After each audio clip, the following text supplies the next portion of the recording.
Hello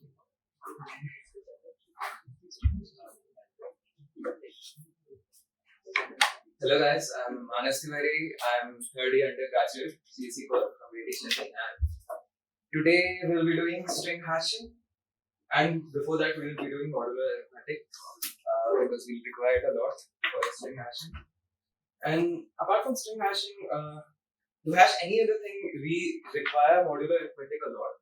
So maybe you want to use it in cryptography. Even in cryptography, there are a lot of things like scripting images, scripting everything, almost scripting anything requires string hashing. Sorry, it requires modular arithmetic. Alright, because okay, we'll cover that in string hashing. First of all, okay, why modular? Why modular arithmetic? Why not any other arithmetic? So, none of you might have learned about modulo in school, or maybe if you prepared from somewhere else or some external source, you might have heard about modulo. But we were never taught modulo in school, right? Just like any other arithmetic operations. So it's not the same in every other country. Like in China, modular arithmetic is actually part of curriculum, and a lot of DSA algorithms that's based on modulo are taught to them in school itself. So Indians actually lag behind in modulo. So today we are going to do that. And apart from that, you might have seen, if you are familiar with combinatorics problems or combination problems or in general DSA problems, the field of these DSA problems, you must have seen find the answer modulo this, right? And what I've seen from a lot of people that you are able to solve the question, but you don't know how to apply the modulo, right? Like you know how to do the calculation, the math, you can find everything, but how to find it under the modulo is the big thing. And that's what the question tests. They know that you can do the maths. Alright, so let's just give a very small introduction of modulo. Alright, so I'll take a number, modulo P. This is how we present modulo A.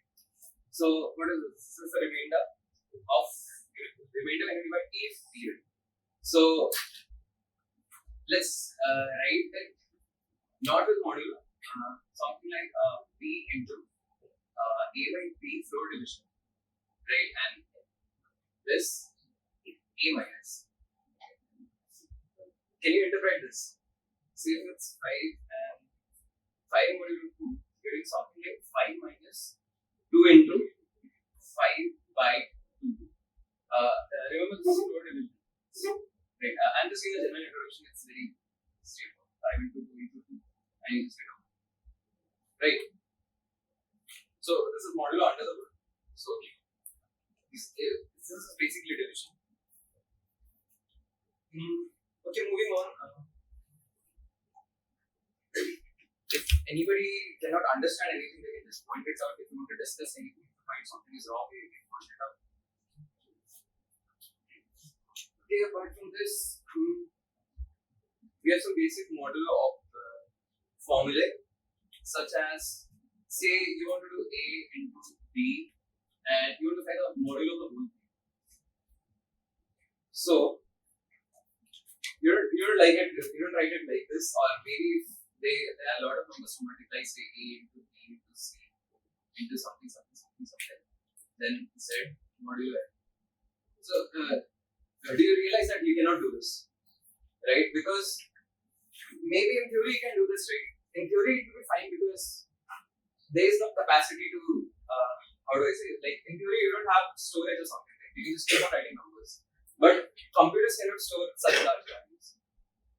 Like, say we talk about C++ already. So C++ integer data type stores 2 raised to the power 32, that's roughly 10 raised to the power 9.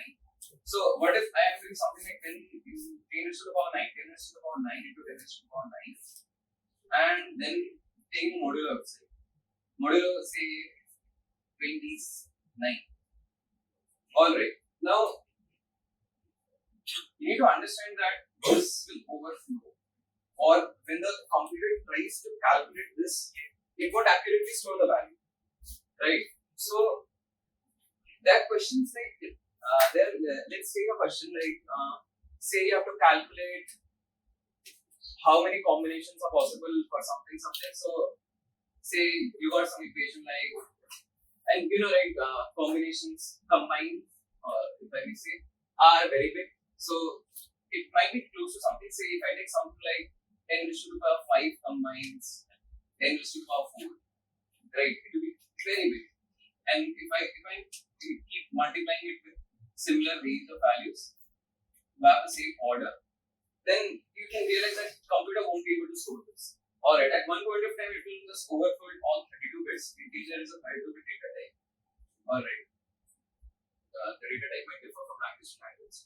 Alright, so all the 32 bits might overflow and it will just ignore the values that lie ahead of 32-bit type. So you don't want this. Alright, and while modding, we know that it is going to cross this value, so we want a unique value. So what I mean is, this might overflow. Alright, of course this will be greater than 29, but if you properly mod it, this will have a unique value modded with 29. A lot of values will have the same, a lot of expression will have the same value, but still this will be, it will be a standard value, right? It won't be like dangling like this, like you're ignoring some value or something. It won't be like this. So okay, back to this. How do we multiply and multiply under the mods, right? So it's pretty simple. You just take mod, multiply, again do a mod, and outside again you have to do a mod. Alright, it's not very hard to do. Say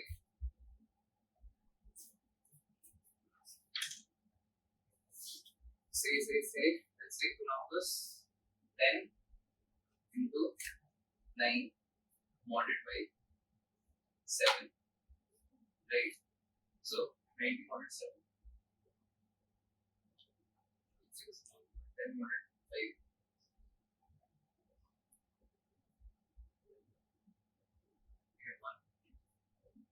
right? Proceed.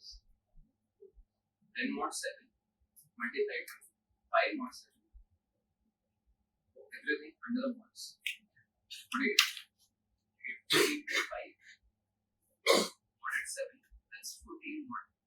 15 mod 7. That's 13 mod. Right? So this works. So you can take the mod first, then multiply, then mod it back again. Alright. So, okay, this was in theory, but it's little more complicated than that in computers. Say you can actually do this in computer itself, but the thing is you have to make sure that this doesn't overflow.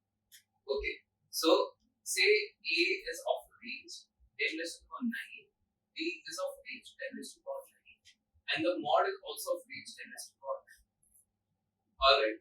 Now, you certainly know that if you do an A to B, it will reach 10 raised to the power 18, which will overflow in integer data type. It can just store 10 raised to the power 9. But what if you have a long or similar data type? In Python, you don't actually need to worry about data types, but after some point, the values will get very big, and then you have to start thinking about modulo arithmetic. So, okay, so this holds something close to 10 raised to the power 18.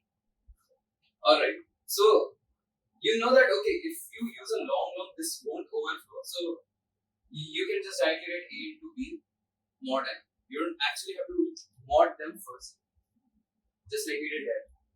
Alright, because you see, even in theory it's right? Even if you don't mod it, you get the same value. But the only problem with computers is that this might overflow. Alright, so if you are taking care of the range of the number in some other way, you don't really need to do this. Alright, but that doesn't mean you can do this. Don't do this. Alright, two numbers at a time, you can just do A into B modulo M, then whatever the result you get, you're going to result modulo C, multiplied by C modulo M, and such. Alright, so this is for multiplication. Anybody has any doubts? I think this is very straightforward. It's very basic maths. If you don't understand the formula, you can just write a few examples and do it yourself.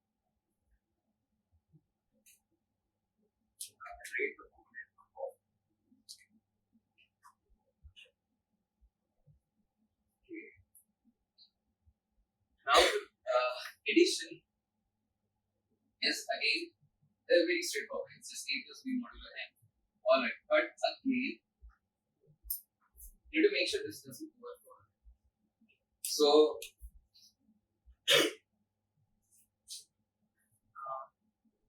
if you guys know something about typecasting, or typecasting is performed by the computers itself. So, if A is originally of the range 10 or 18, and you add B to it, you know that this won't overflow. Even if B is 10 raised to the power 9, which is an integer, say, and this is a long. Alright, even while adding it, the computer will actually typecast B to long. This is called typecasting, alright, performed by the computer. And then this won't overflow, alright. So A plus B will generally never overflow, alright, unless you are working extremely at the boundaries. But okay, it's a good practice to actually do something like this: A modulo m plus B modulo m modulo m. But this will always work. You don't have to worry. Except for very boundary conditions, which I don't think you'll find. Or again, it's a good practice to have a bit more space. Alright, just like we did with A to B. Even though these might be just 10 raised to the power 9 or 10 raised to the power 9, we took these as long integers which can hold 10 raised to the power 18. Alright, so it's a good practice to have a bit more space. But there is this thing with mod that it's very hard to identify where you're going wrong. So just keep an eye out for everything. Do this, do that. Like if you're getting some wrong answers, you can try doing this again. Because that's the thing, the value, you cannot interpret the value actually, because it's modded, right? You cannot, like 10 into 5 is 50, it's very straightforward. But something that's modded, you don't know if it's modded correctly or not. Exactly. Like if it's very long, you cannot in theory, how do you just find it out. Alright. And subtraction is just the same, you can just do A minus B mod m. But be careful that if it's negative, alright, how is it? B minus 5 modulo 2 modulo 4 might give minus 2. So in that case, you just have to do a plus mod and you'll get a 2, which is similar. Alright, this 2 is synonymous with this minus 2 in terms of 2. Or if we take any other example, 5 minus 10 mod 7 is minus 5, right? And you can just do plus 7 to get 2. So this is similar. Remember that the values for mod should remain from 0 to mod minus 2. Alright, it shouldn't go to negative. It shouldn't cross this. It shouldn't cross this. It shouldn't cross this. Remember. So, while subtracting into something like this, okay, alright. Okay, if it's negative, just do a plus m again and do a mod. Or you don't need to use. You can just do this. Alright, but take a mod. But if it's not, okay, that was different. It's just if it's negative, but this works generally for everything, right? Even if it's 5 minus, if it's 7, 10 minus 5, mod 7, right? Even if you do 10 minus 5 plus 7 mod 7, you realize that you get the same answer, right? Because it's again 5 plus 7 mod 7, which if you open the brackets will be 0, but let's not open it. Let's do 12 mod 7, which is again 5, right? So for negative, you can follow this. I'll write everything in the boundary. If anybody is not able to understand it, you can ask me. So this covers some basic formula formula. A mod B into B.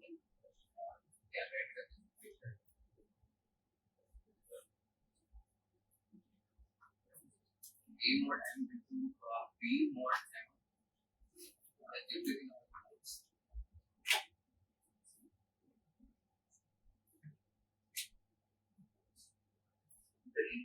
For addition or subtraction, you can do A plus B mod plus m. If you want to subtract, just put b as minus b. That's just the same thing. This is always good. Alright. This is just to handle a negative. The basic is just a plus b mod. Alright. This is just the same form.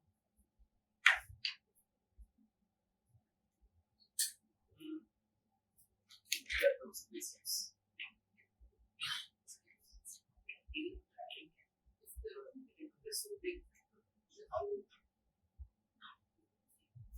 If you do this, the number will come will be less than minus. Right? Try to do this in machine. Alright. Minus 7 modulo 6. Alright, let's try. You understand. But let's not talk about negative modulo. Right? Let's not overcomplicate it. Just for the sake of saying, use this. Alright, let's not talk about it. Just realize that this number won't be greater than.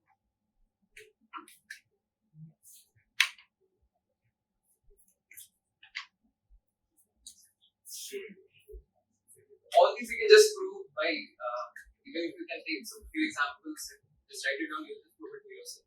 Here when solving questions, if you are unsure of something related to mod, you can just write a few examples. That's what I do. Just write few random numbers and just see if it's working. Alright.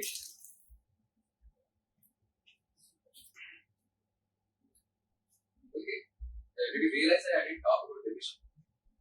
Because there is one thing with mod. Mod is always taken with whole numbers, right? And there is something special with division. Out of all addition, subtraction, multiplication, division, there is something special with division. Special thing is that even if you take two whole numbers, and if you perform division, you get a real number, right? This is not possible with any addition, subtraction, or multiplication, right? So the modular arithmetic changes a bit with division. Because say we are doing something like 17 by 2 mod 7, you cannot write it as 8.5 mod 7. We never talk about modulo in decimals, alright. So you cannot write it like this. But you can still perform modulo under the you can still perform division under the mods. Let's see how.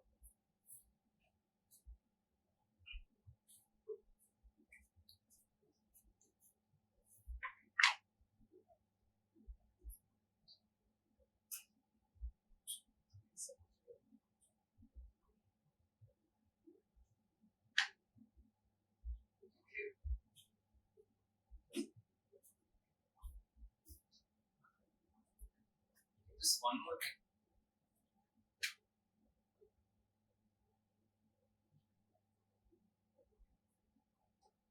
This is wrong. Alright, you cannot do it like this. You can take counter examples. You can assume numbers. Try to do it. It will fail. Alright. So you cannot take a modulo with division like this. Alright, there is some other way to do this. Okay.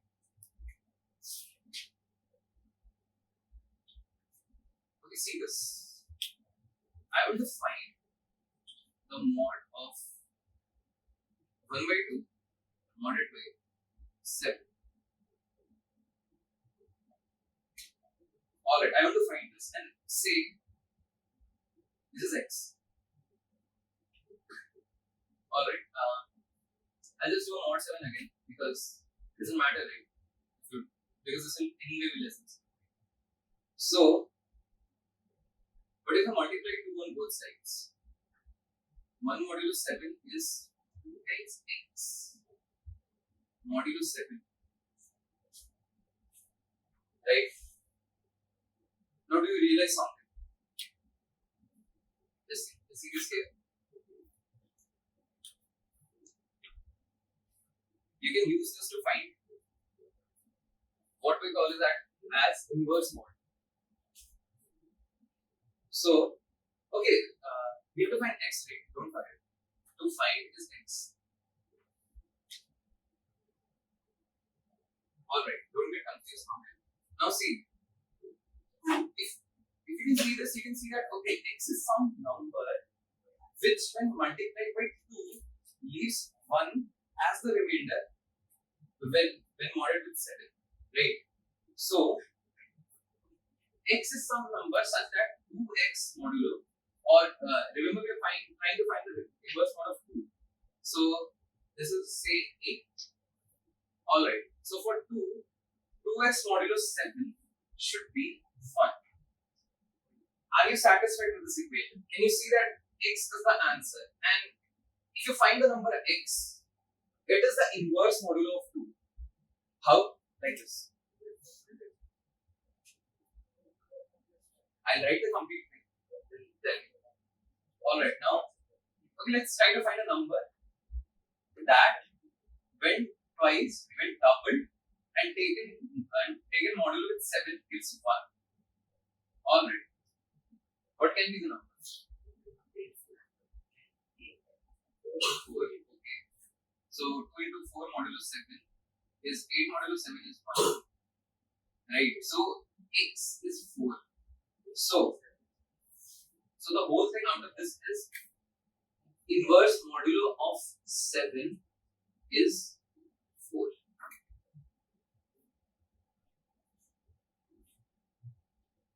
Digest it for a minute. I'll just write it in general terms. 1 by a modulo m is x. Then modulo m. So you need to find the x. You need to find the x such that this gives 1. A is the number whose inverse mod has to be found.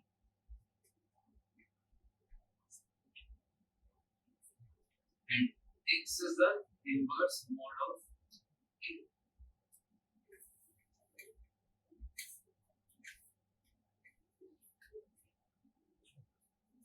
That is see if there are any doubts.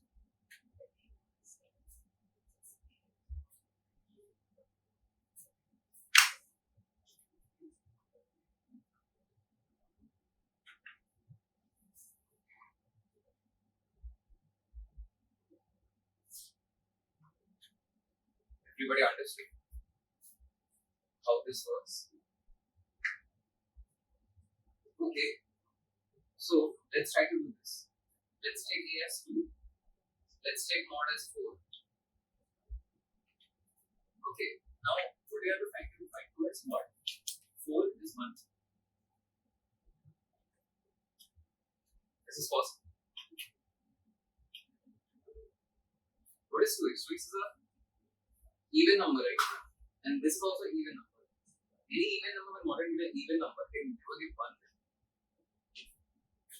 Like 4 will give mod with 5, 1, 5, 9, 30, 17, and so on, right?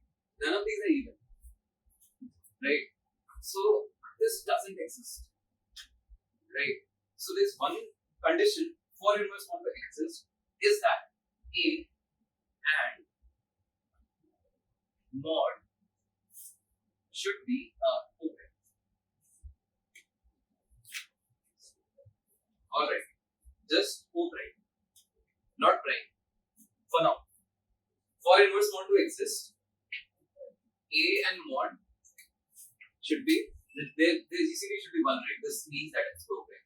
So this doesn't exist for 2 because they're not co-prime, right? But it will exist for 3. Right? 9 is a multiple of 3. Right? So inverse mod of 3, 3 inverse modded by 4 is 3 itself. Right?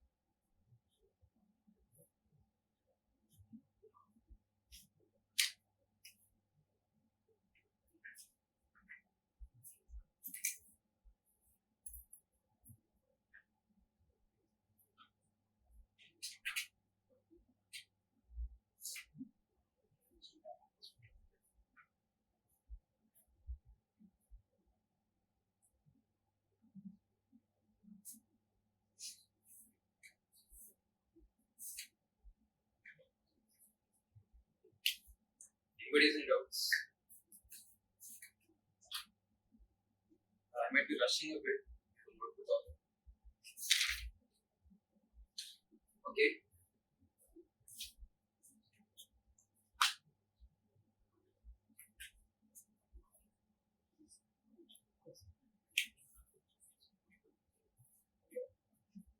Okay, we understood what is an inverse mod, but how will you exactly find an inverse mod? Say if I give you a number that's very big, say 3576, inverse mod of modded by 10 raised to the power 9 plus 7.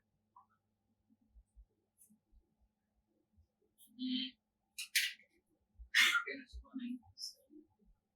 Say some 5,000, 8.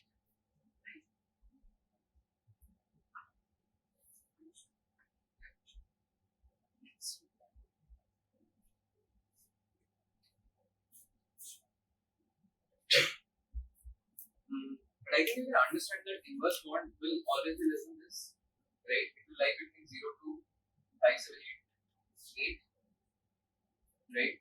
So, okay, one way can be just try every number, right? You can just try, okay, let's do 3, 7, 5, 6 into 1 mod 5, 7, 8, 9. Does this give me 1? No. If no, let's do it again with 2, do it again with 3, do it again with 5, 7, 8, 8. Alright, this, okay, you'll be able to find the inverse mod, but what will be the time of this difference? You realize you have to go through each and every number in mod, right? So it will be O of mod, right?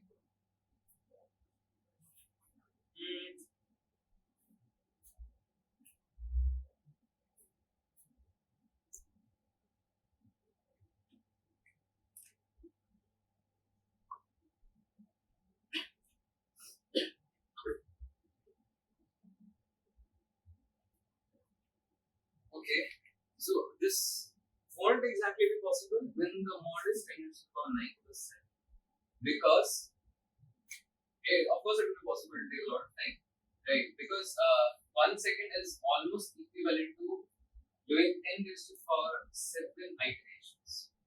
Alright, this very rough rule. Alright, so it's somewhere between 7 and 8. Alright, 1 second. So to do that, you see that you require 2 more orders, that's 100 seconds, right? So we don't have 100 seconds to find an inverse mod when you have to find it for a lot of numbers. Alright, so we will try something else. So O mod is a valid solution, but it won't fit the time complexity. Alright, now let's study about a smoke theorem, which will help us find this. So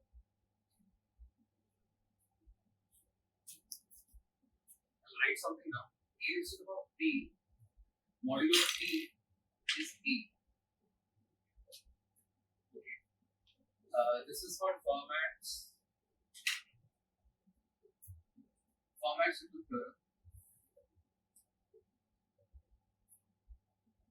Alright, but here P is a prime. It's not a co-prime or anything, it's a prime. Alright, people who are familiar with cooperative programming, you might have seen find modulo some 999, 587, 3 more digits, or 10 raised to the power 9 plus 7. This is for the same reason. Now you'll understand how this will help us to find the first. Alright, first of all, let's again try to prove this again, and we'll prove it the brute force way that we'll keep doing. So we'll take some example, we'll take AS2, we'll take PS7. So according to Fermat's theorem, 2 raised to the power 7 modulo 7 should give us 2, right? So 2 raised to the power 7 is 28 modulo 7. This is 2.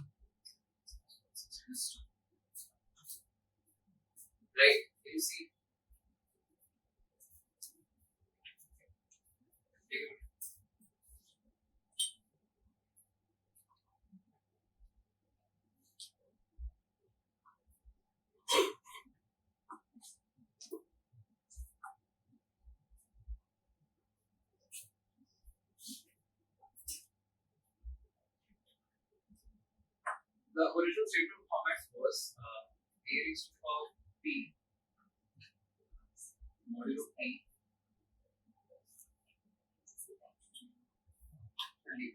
This itself is okay. Don't get confused by this. Just remember this.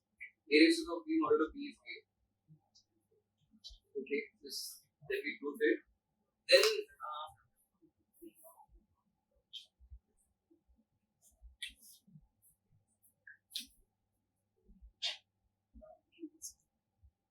I'll make few changes in this. I do something. A raised to the power p modulo p is a same under the mod p. Alright, makes no difference because a number when you're taking it under mods makes no difference. Like for 5, for mod 5, 7 and 2 are the same numbers. Alright, but when taking under the mods, this feature is less than. Alright, okay, this came from this. Right. Now, what I do is I divide both sides by a square. Alright, now see this. This becomes a, b minus 2 modulo p is a minus 1 modulo p.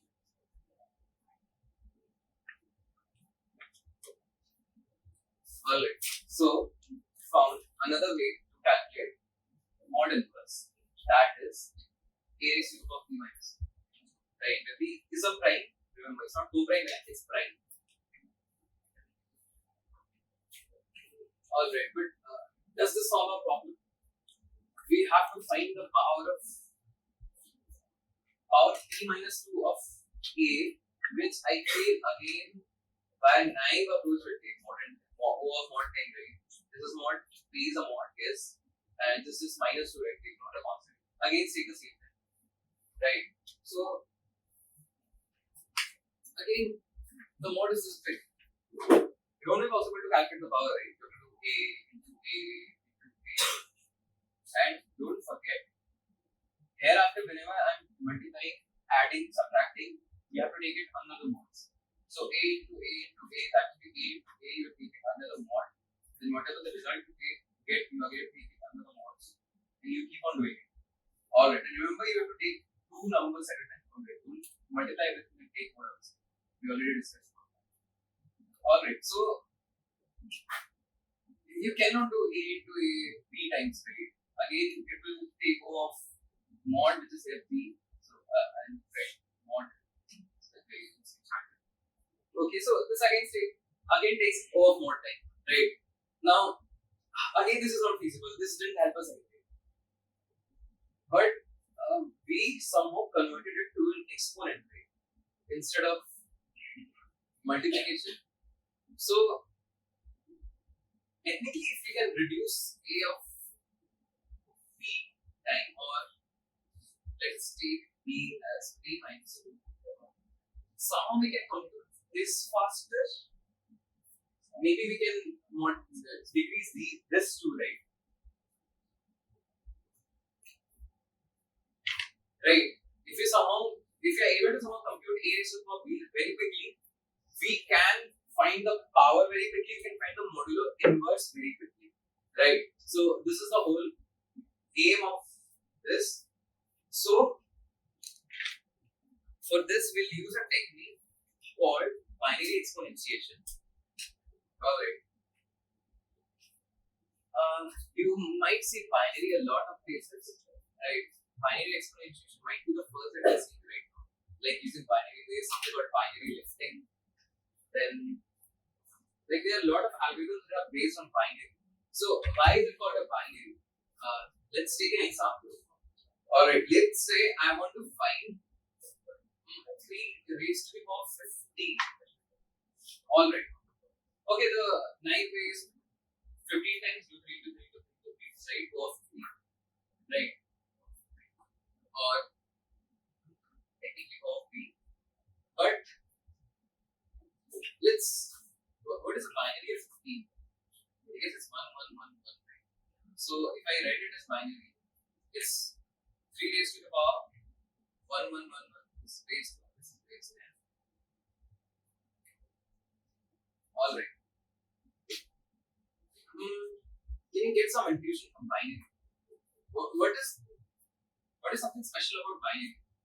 Like this number is twice of this number. This number is twice of this number. This number is twice of this number, right? So binary is something like 8, 4, 2, 1, right? 1, 1, 1. So this is twice of this. This is twice of this. This is twice of this, right? So in powers, what is twice, right? Say 3 into 3. So 1, 1 gives 3, 2, right? So in power, it's a multiplication. If you are adding the powers, you are multiplying the numbers, right? This is pretty standard.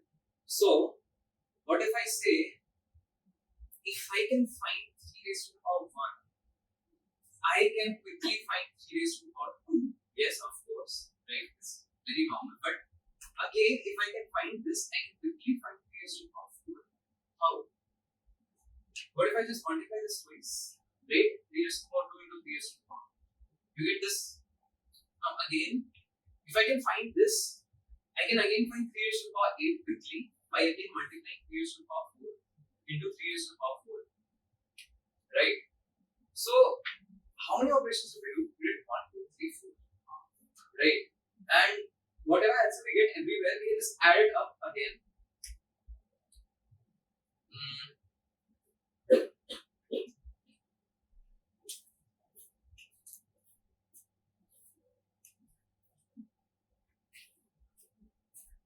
Right now we're just considering continuous range and dealing with the range rates. Alright, when the numbers are great. So, okay. So in the end, we'll just multiply everything to get 3 raised to the power 1 and you'll get 3 raised to the power 15, right?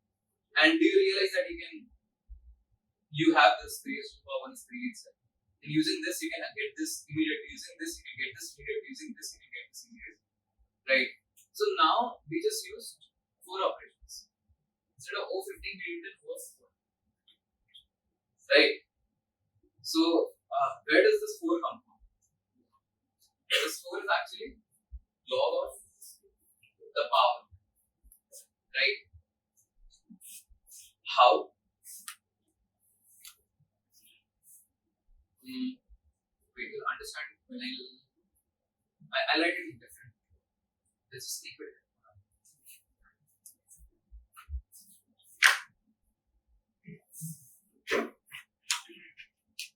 Okay.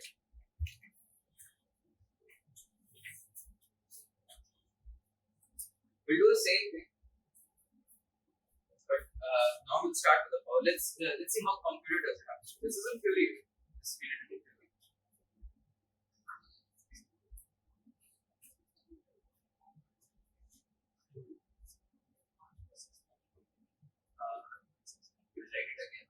Of B minus modulo n is A inverse modulo n.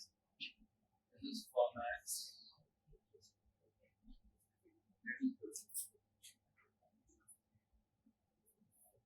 Right. Okay. Okay. Again, I want to find 3 raised to the power 15. All right. Or A raised to the power B. So I can do 3 raised to the power 7 into 3 raised to the power 7 into 3. Right? This is right.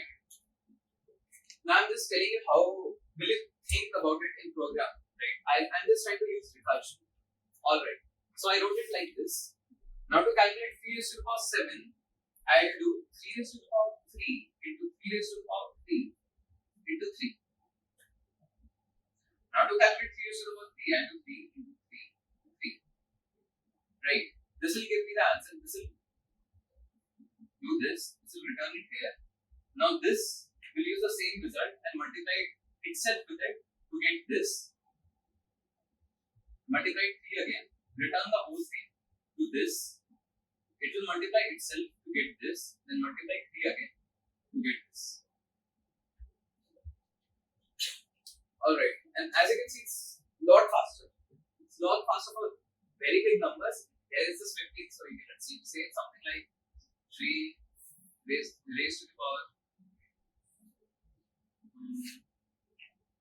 say take a power 1024. Alright, how will this proceed? So this will say, okay, give me 3 raised to the power 5 into 3 side, right? This will break down as 3 raised to the power 6 into 3 raised to the power 6. This will break down into 3 raised to the power 128 into 3 raised to the power 128. And so long, it will just break down into just a single power, right? 3 raised to the power 1 into 3 raised to the power 1. And then it will calculate this, climb back, calculate this, climb back, calculate, climb back, calculate. This will give this. Right? Everybody understood this. I'll write a pseudocode so that you understand it better.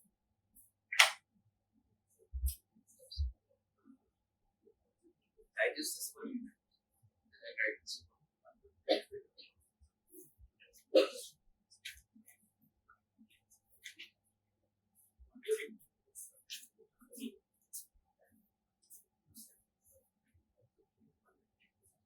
If you see this, we are dividing this by 2.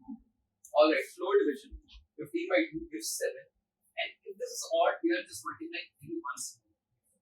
Right? We did this here again. Divided by 2 gives us 3. But because it's an odd number, we are multiplying by 3. Right? And this continues.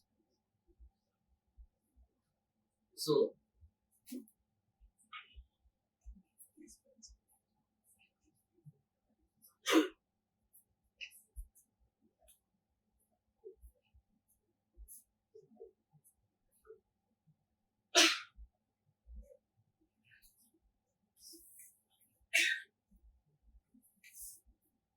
try to write the recursion by itself. I'll try to write the iterator. Alright. So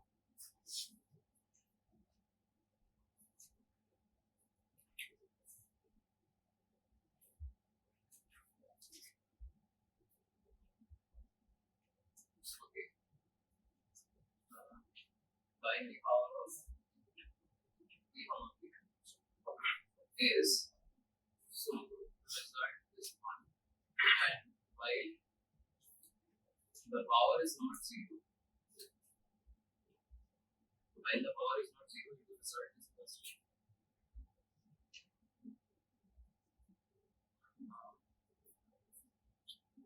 Only if it is odd, just like we did. If B modulo 2 is 1, we do the result is equal to result into A. Right? And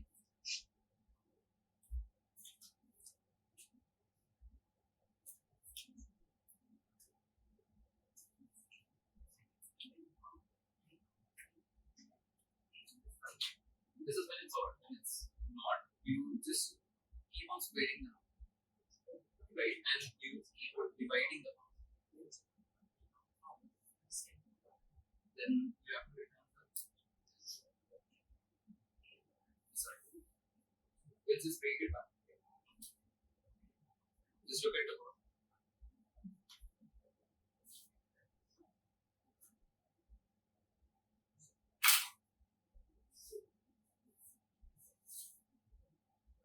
I hope you are familiar with shorthand operators.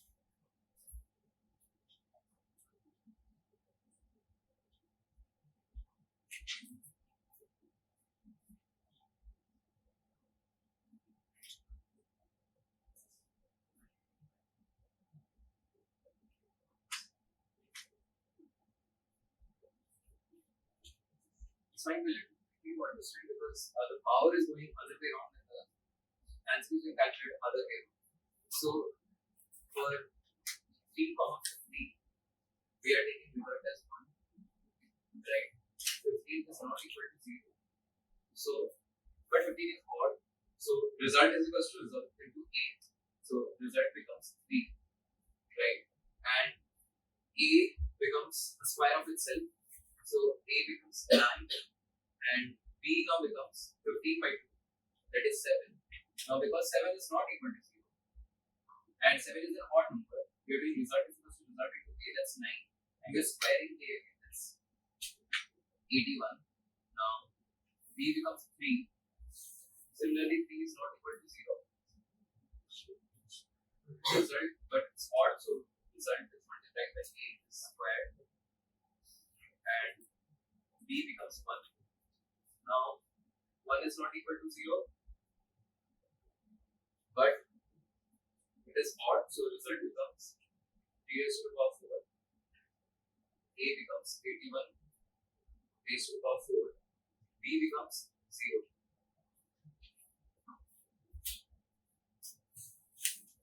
Wait, result should be multiplied by A. So A is also changing form.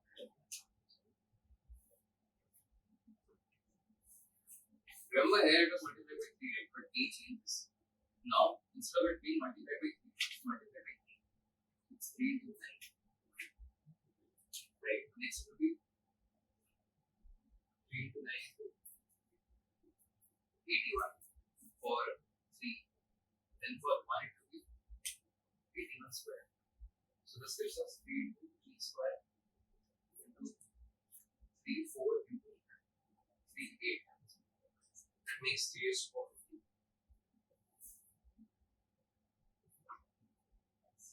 You might be thinking why we are assuming a different variable, right? Because in the end, if you see, everything comes down to 1, right? 3 by 2, like everything is the power will come down to 1. This will come to 1. 2 by 2 will come to 1. So in the end, even if it is a complete power 1024, in the end it will come to 2, and 2 by 1 will give 1, which will be odd number, right? And the rest will be multiplied by it. Right, so in the end, the result stays with the rest. It won't be carried away by A. Alright, it won't get carried away. In the end, A will be multiplied with this. So everything gets accumulated in the end with this.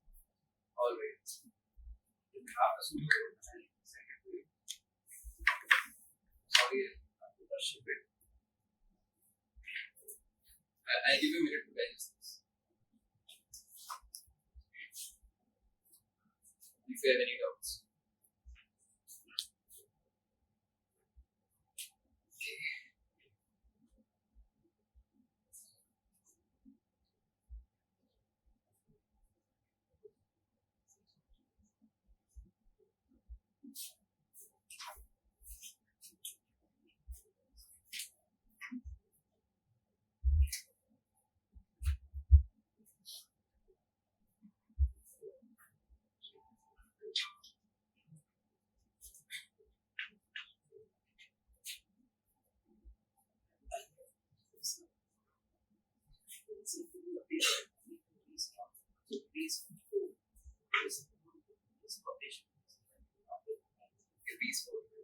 Will try. Okay, so A is 3, B is 4. Alright, we start with B is not equal to 0. Alright, rest stays 1. A becomes 9. Right. Now B becomes 2. 2 is not 0. Rest stays 1. It's not odd. A squares itself. Alright, B becomes 1. 1 is not equal to 0, but 1 is odd number. So rest multiplies itself by A. A becomes 81 square. B becomes 0. So 81 is 3 is power. Understood? That's what I said, right? In the end, a 1 has to come. Right? Because we are taking binary steps, right? And also, this is the peculiar thing about binary, that the only odd number in all the binary powers is 1. So in the end, it will be accumulated.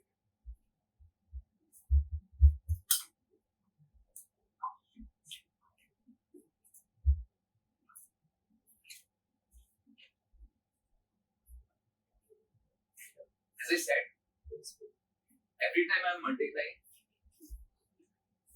we have to do it under the modes. Alright. So what I do is, in C++, I have a template that does this for me. If I just write something like multiply MULT A and B, so I can write something like A is equals to multiply A and B. So it will multiply it under the modes. It will just use exactly the same thing.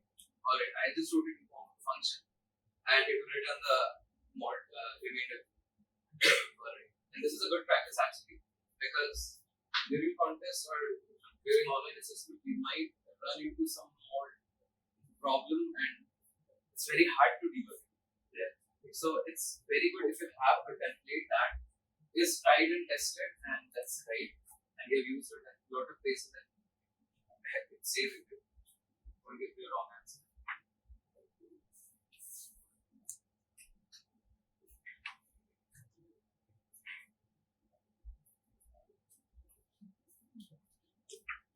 I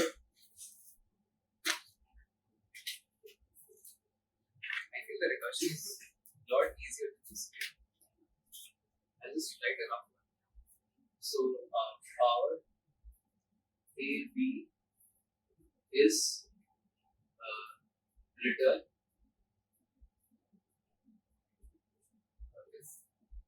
D is 1.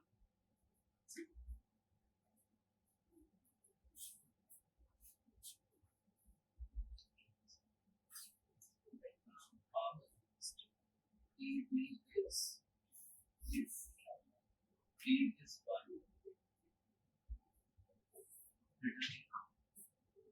Else you return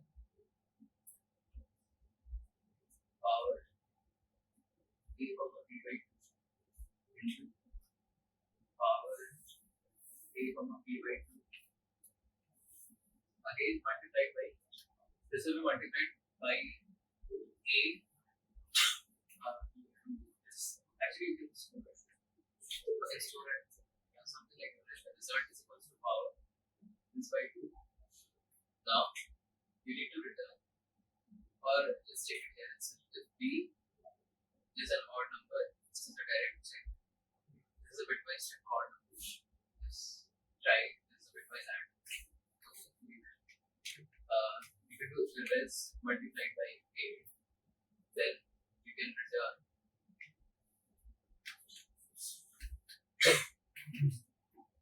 or indirectly return this return S into A. Else you can return result. Might be some bug. It's an input question on this. Sorry.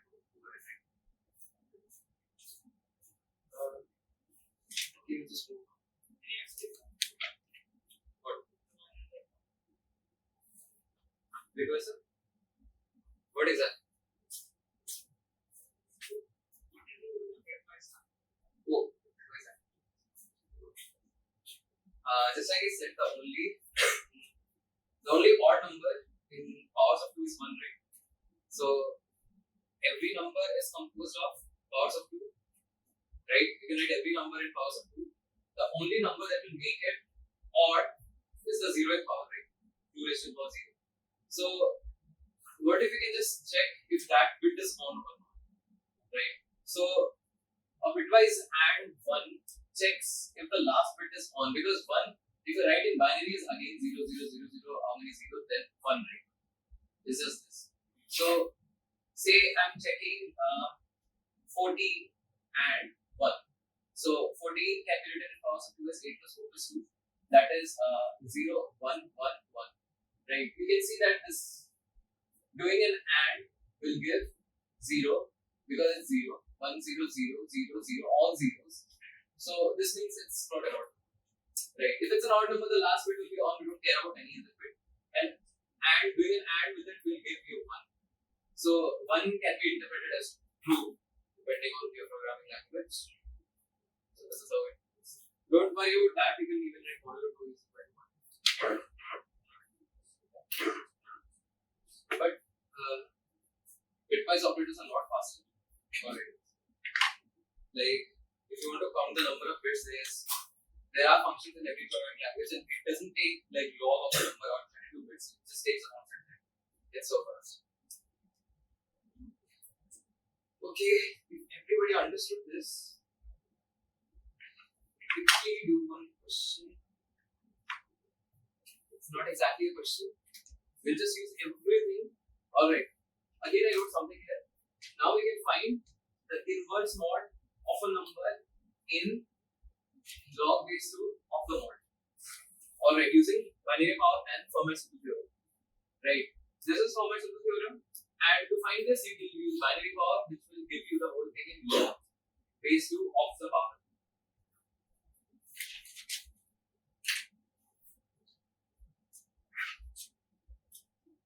You can get all this you made.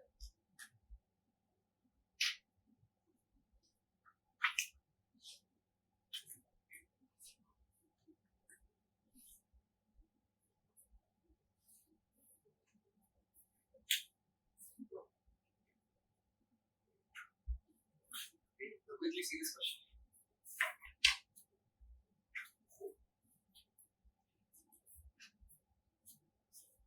Okay, so you will be given a number n which is less than equal to 10 raised to the power 5. Alright, and you will be given q which will also be less than 10 raised to the power 5. Now you will be given q queries. Alright, and each query will contain a number r. Alright, which will be less than equal to n. Alright, so if I combine those, it's something like this. Alright, and in each of the queries, you have to answer the value of n, c, r, whatever it is, modulo a mod that I'll give, that's 10 raised to the power 9 plus 7. Alright, and you'll get q queries of this sort. Alright, now can someone tell me what will be the best time of this sequence?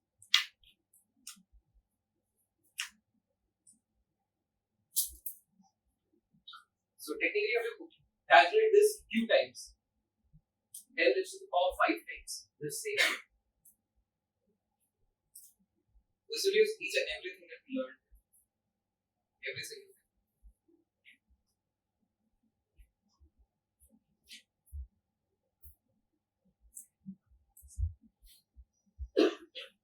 Let's do one thing. Let's break it. What is NCR? It's factorial. R factorial. N minus R factorial. Right? Now, you can, okay, you have to find this under the mods. Let's say this is it. Alright. So, you have to find n factorial into R factorial. Everything is under the mods, remember. Raised to the power mod minus 2 multiplied by n minus r factorial raised to the power mod minus 2. Alright, everybody agrees? This is same under the mods. Right? Now, how to calculate this coefficient? Power is not a problem. Log, right? Log times of power. But this might be a problem, right? Factorial.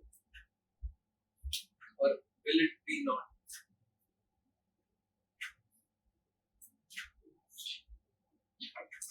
How will you calculate this very quickly? Yes. Good. So look, you are already given n, right? So whatever r you get is always less than n, right? So what if you compute the factorial of 1 to n and store it somewhere under the mods? Don't forget, you're calculating everything under the mods. So once you have calculated this, you know r is always less than n. So you have an n minus r will be greater than 0, right? Because r is less than n and it will be less than n, of course, right? So you also have the factorial of this, right? So you can just calculate this, right? I'll write it with the multiply function that I told you about. Alright. And factorial is an array that stores the factorials. Alright. So this whole thing will be written like Cout multiply factorial of n with multiply what? Power of factorial of r at power of mod minus 2 is multiplied by power of factorial of n minus r and a power of mod minus 2. Everything, even the power function, is under the mods. This multiplies this, right? This is a accessing the factorial takes constant time. Calculating the power takes log n time. Log m time. Right? And how many times you do this? Few times. So this is the total time on this problem.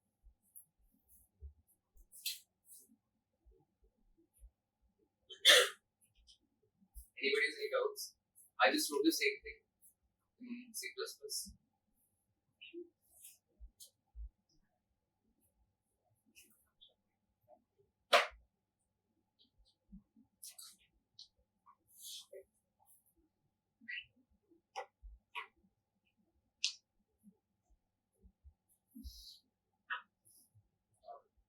If you people know dynamic programming, there's a certain type of problems in dynamic programming that use combinatorics, that use these. So where you will be required to calculate this very quickly, right? So those type of problems require this.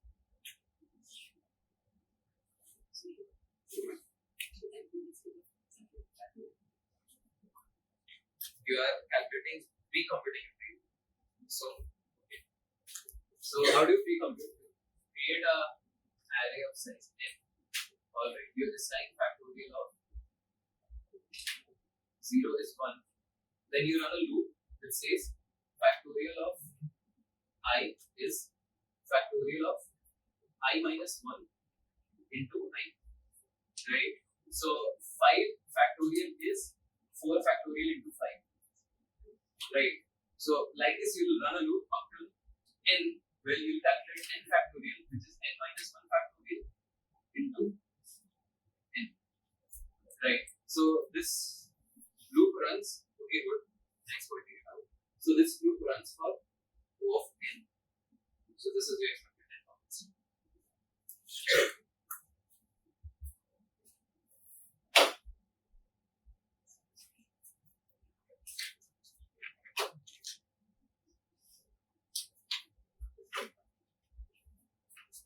Now, if you have understood everything up till there, alright, maybe just partially understood or maybe understood everything in theory, string hashing is nothing.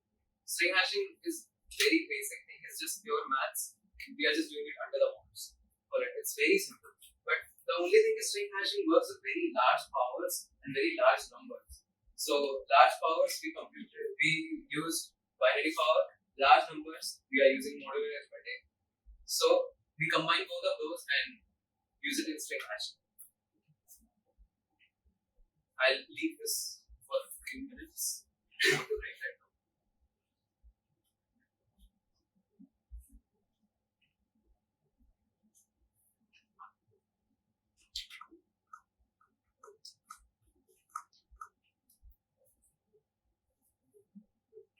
It's not fast combination.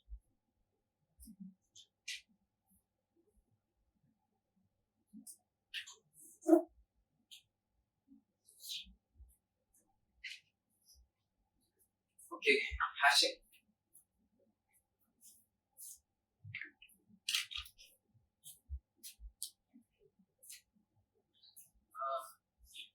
Okay, hashing. What is exactly the purpose of hashing? So hashing is done to give something unique identity, right? Like I'll write something. I'll write a number, say 123. This has a unique identity, right?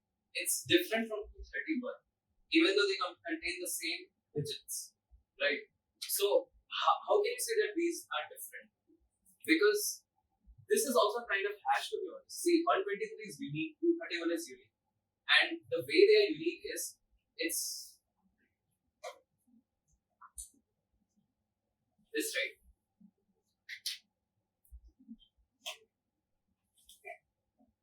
It's 200. 30 and 1. Right. So even though the digits are same, their position or their coefficient of the base is different. I use a lot of things. I use base. This is base 10, right? So this is how you write a number. This is base 10. The position of the digit is the respective power of the base, right? So essentially you can use this to hash anything. Alright, even an octal number can be written like this, right? I guess all of you must have done octal to binary, hexadecimal, everything. So all those numbers can be represented like this, right? But there we use bases of 8, 10, 2, 16. But now we are jumping a lot more. We are trying to hash a whole string. Alright. Now, what is one property for base? You know that base should be greater than the number of unique digits, or let's say number of unique symbols in that lexicon, right? So when you're writing numbers, you know, okay, it's everything's from 0 to 9, that's 10 digits. So base can exactly be equal to 10, right? It can be more than 10 actually, right? So when hashing string, what should be the base? Say the string has English alphabets and all small case, no digits, no uppercase. Yeah, so base can be 26, but okay, base can be 26. It's about points. Alright, but I'll just take it as 33. No particular reason. You take it as any number. You can change the base as you want. Changing the base changes the hash. Alright. And you can actually play with some magical numbers and find a base that will actually give you a lot of unique modes. Alright. So for that, like try to take something that's close to a prime or something. Alright. There are a lot of theories and a lot of things about taking a base. But for now I'll just take the 30. Alright. And we also have to come out of course. Right? Now we talked about range of mode, right? Now, what exactly is the range of mode when hashing something? So, I'll tell you something. The range of mode is the number of unique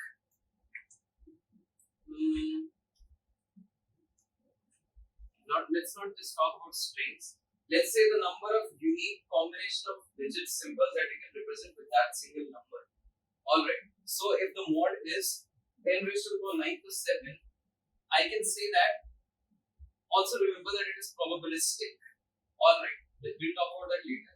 I can represent 10 raised to the power 9 plus 7 different things uniquely. Right, this is exactly what mode is, right?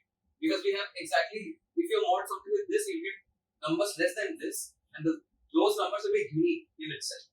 So picking mod is this, like the mod that you pick, you get that many unique things. Alright, it can be symbols, it can be substrings, it can be anything. Alright, now let's quickly try to hash a string. That's A, B, D, E. Alright. Now remember, hashing depends on you. Alright, you can define your own hashing function, but the thing is, it should be standard. We are comparing two hashes, those should have been computed using the same standard. Right? So I'll give a standard, I'll write A to Z as 1 to 26. Alright, it's common. Right? And for this, using base 33, I'll write a hash of it as 1 into 33 raised to the power 0 plus 2 b is 2 into 33 raised to the power 1 plus b is 4 into 33 raised to the power 2 plus e is 5 into 33 raised to the power 9. Right? Shouldn't be very hard to understand. Right? Basic. And you understand how I'm hashing it. Position is the power, and this exact, and you see the mapping here, A1, B2, and that is the number that's written here. Alright. Very, very, very standard, very straightforward. But you need to understand you are adding everything under the mods, right? You are adding two numbers and taking it under the mods, adding third, taking it under the mods, finding powers under the mods, multiplying under the mods. Everything is under the mods. So you have to use mod functions everywhere. So when the length of the string jumps to 10 raised to the power 5, you realize you have to do 33 raised to the power 10 raised to the power 5. Right? Now this can be done using binary power, right? Binary exponentiation. Adding is done using modular arithmetic. Adding, multiplying, power, finding the hash. So do you understand how is everything being used in string hashing, right? Now this is just a theory, right? I'll tell you how to store hashes, how to calculate hashes efficiently. Yeah, I told you, right? It's up to you how you do. Like, look, when calculating in a computer, you start from the your zero index starts from here, right? So, like, you can even do that. Like, find the length and instead of like going from I to n and assigning it the power of I, you can assign it the power of 33 raised to the power n minus I minus 1, right? Exactly the same thing. But the thing is, it will just complicate calculations. So, and look, in the end, hash is just a unique number, right? So even if you do it this way or that way, the number of unique numbers won't differ. Or two numbers that are same will give you the same hash, whatever standard you use. Alright.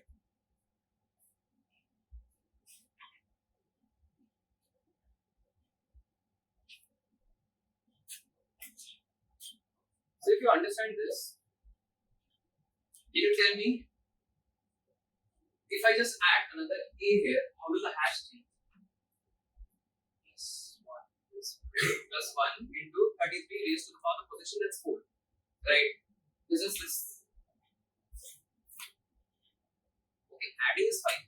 Now tell me, let's say I gave you the hash of this whole thing as this, right? And I tell you, okay, give me hash of just this. Right? Do the maths. I want you guys maths. So, you can see you have to subtract something. Right? So, you have to subtract this 2 at least. Right? So, maybe this plus minus this. Maybe this minus this. But is that enough? What will you get if you do that? You get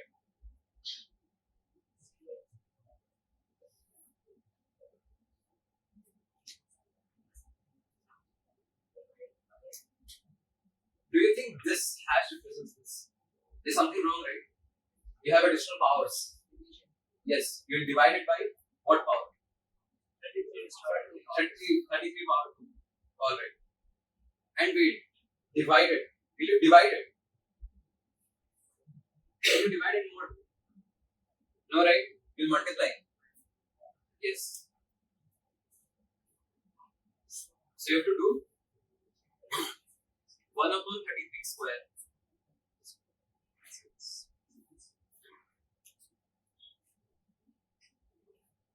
Right? So, this can be done in 2 ways. Either you can do power of 33 square, you can again find it with the power. Alright, power you can write again power. Mod minus 2.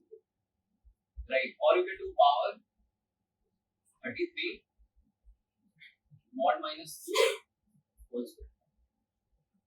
Any of these will work. Alright. Or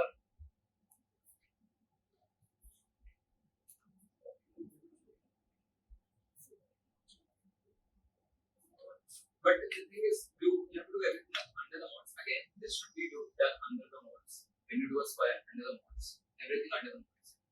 So this whole thing is a hash of this.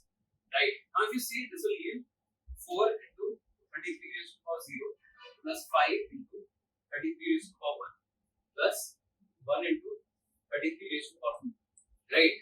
It starts with this 4, 0 power 0. Position A is 5, first position A 1, second position. Right? It gives you the exact hash. Right?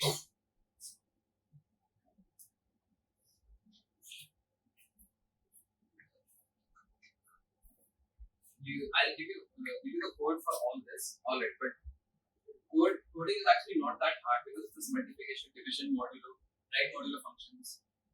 I'll give you a few equations to write. Alright.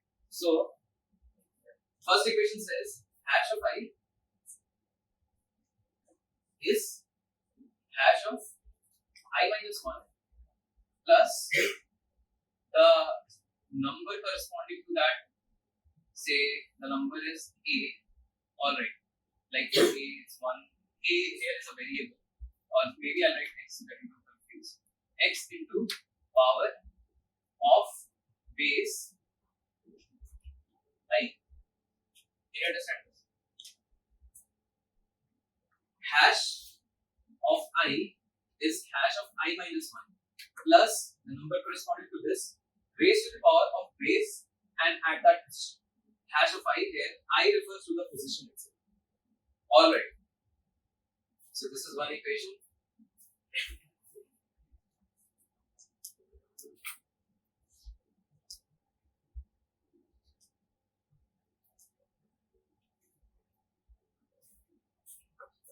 Another equation can be hash of I of j. That means you have to find the hash of I and j refers to position. Let's say I is here and j is here. So for that, you understand that you will first of all use a hash of j. Right? You will take the hash up till here. You will subtract it with hash of I minus 1, right? This thing. And subtraction isn't enough. You have to multiply it with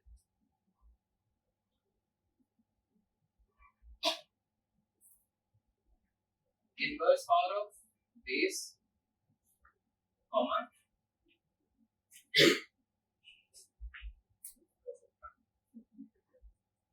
should be I or should be.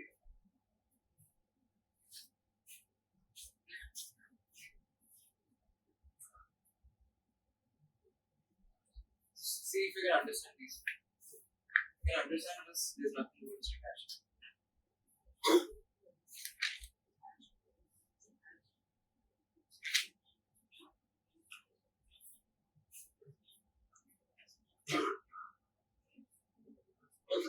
Remember to do everything under the notes, be it power, be it addition, be it subtraction, write the appropriate functions and call the functions instead of just writing it down like this. Right. I'll give you the template already, get it in your mails, and you can exactly see how it's written. Yes. First equation here. So A, B, C is 33 raised to the power 0, 1 and 2 plus 2 into 33 raised to the power 1. And now you're trying to add C, right? So you're trying to find hash of, if it starts with 0, you're trying to find hash of 2, which you'll take hash of I minus 1, this is hash of I minus 1, right? Up to B plus the digit that corresponds to C, that's 3 into power of base to the power of I, that's 33 to the power of i's positions. Okay, I just wrote everything in the equation that I explained.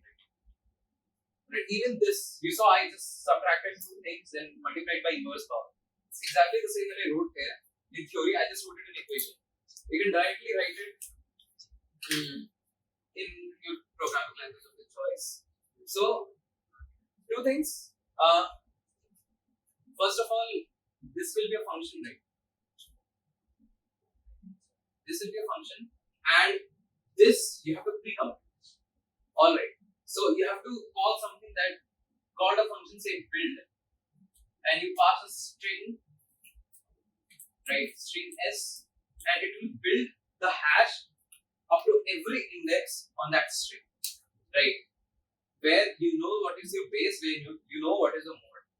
Alright, these two you should know before that, right? So you build the complete hash of your string, then to find, then if you can see, you're just using the hash function, right? This is instead of function, it will be a lot easier to understand. Write it as array, right?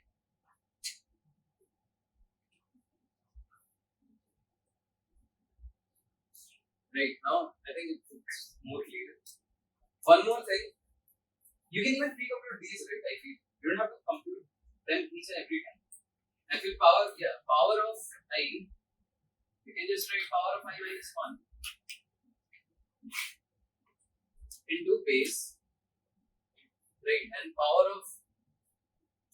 is 1. Same way, inverse power of 0 is, you have to do this once, which will be power of base to the power mod minus 2. Then henceforth you can just write inverse power of I is equal to inverse power of I minus 1 into so you can just write inverse power of, instead of storing it, you can just write inverse power of 0. Right.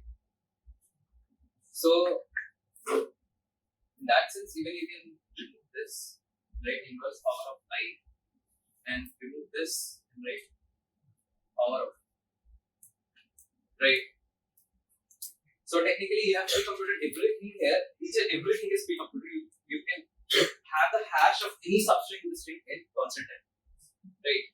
Pre-computing hash takes time of string, O of n where n is the length of string, and pre-computing everything takes the same thing. You can compute everything up to n, right, and then use this. Any doubts? That's all.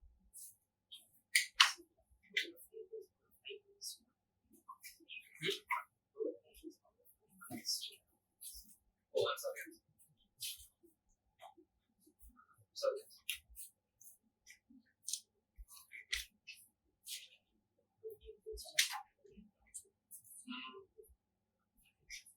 Just one more thing, like if you want to have, if you think that your mod is polite, like two things can still lead same mod somehow, alright, like there might be a lot of possibilities. Say how many substrings are there for a string of size n? It will be n into n plus 1 by 2. So if the string is of size 10 raised to the power 7, you will give 10 raised to the power, let's just ignore the plus 1 by 2, let's ignore this 2, and you get 10 raised to the power 14 substrings. And if you try, and what is a mod? How many unique values can you get? 10 raised to the power 9, right? So you see that there is a lot of collision for this. So in that case, you can just change this to 10 raised to the power 18. Right. Now the chance of colliding is very less. The chance of colliding is 1 upon 10 raised to the power 4. Right. So similar things can be done. Similar things can be done with base. If you think even this is not enough, maybe instead of using one hash, you can use a pair of hash. If you think that's not enough, you can use a vector of hash or an array of hash, list of hash. Alright, totally upon you, but that alone should work. Base 33 10 to the power 9%. Because you won't get n greater than 10 raised to the power 5, and still the collision chance is less. Alright, thank you guys. Thank you for being here and listening to me. I hope you learned something today. If you still have doubts, you can contact me.